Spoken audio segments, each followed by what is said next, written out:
Hi everyone, Goddess Obsidian here.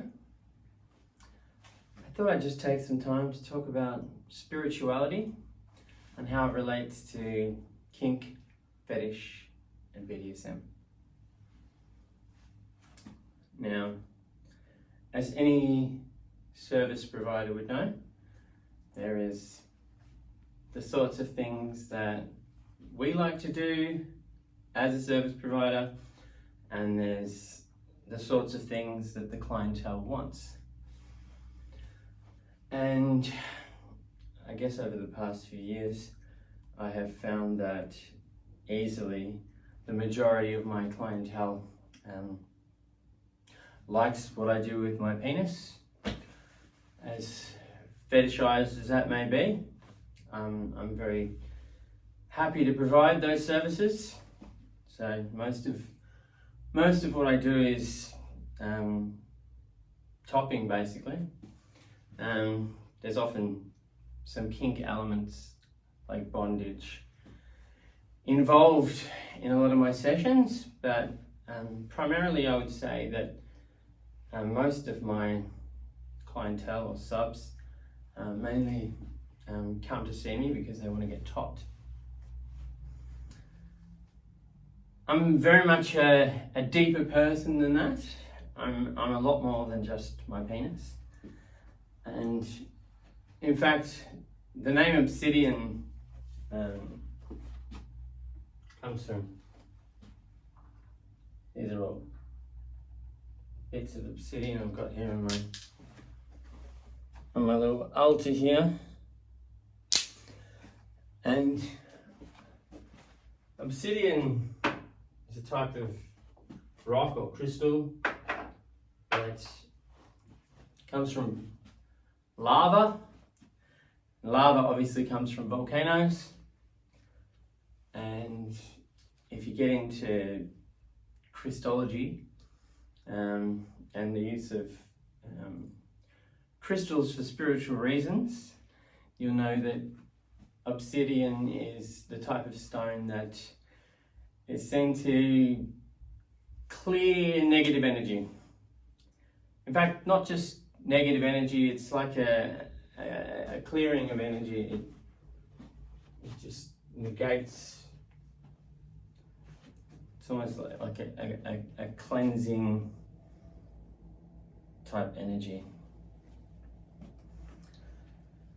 But I find that interesting because obsidian is also a very dark crystal, and the concept I derive from that is that there is healing through darkness. I'm also very into astrology and tarot and a few other sort of esoteric things, and I think this very much relates to Scorpio in the 8th house and Pluto type energy. It also relates to the tarot cards Death and the Tower, because in order to have transformation,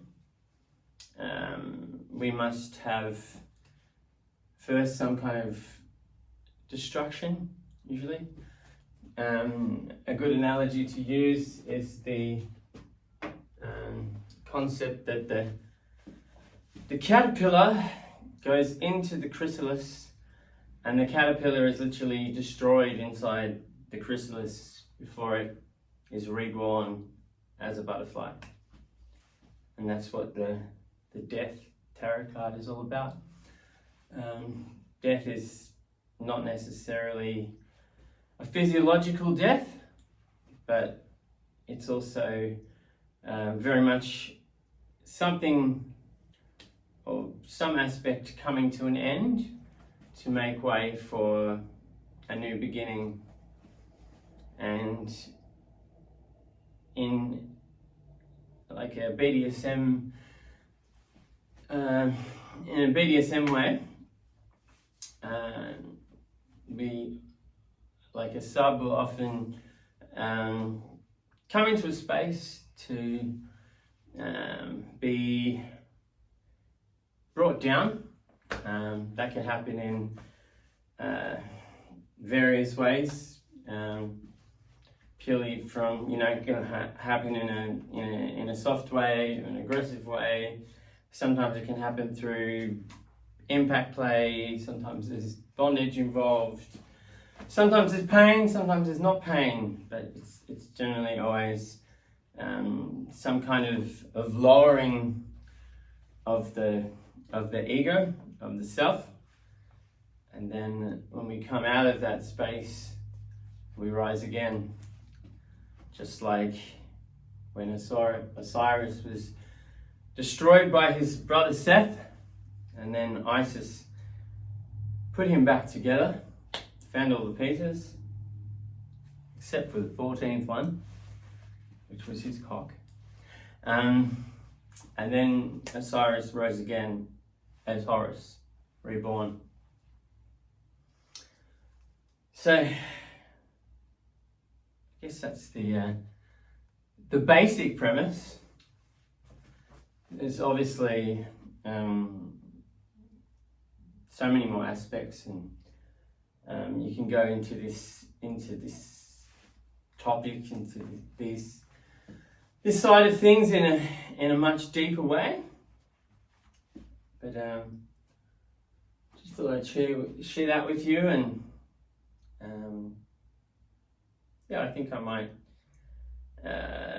start to build on that from now on, because there is certainly a lowest common denominator side to some of the things we do, and I think that lowest common denominator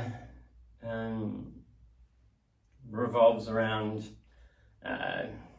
the goal being to come, and basically penis in vagina or penis in ass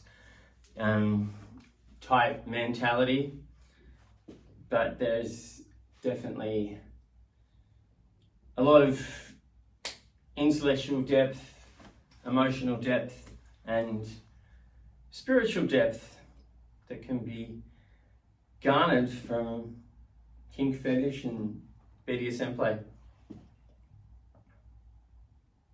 I think I'll leave it there for now. Thanks for listening. If you've made it all the way to the end, I'm the goddess Obsidian. Take care of yourselves. Have a great night.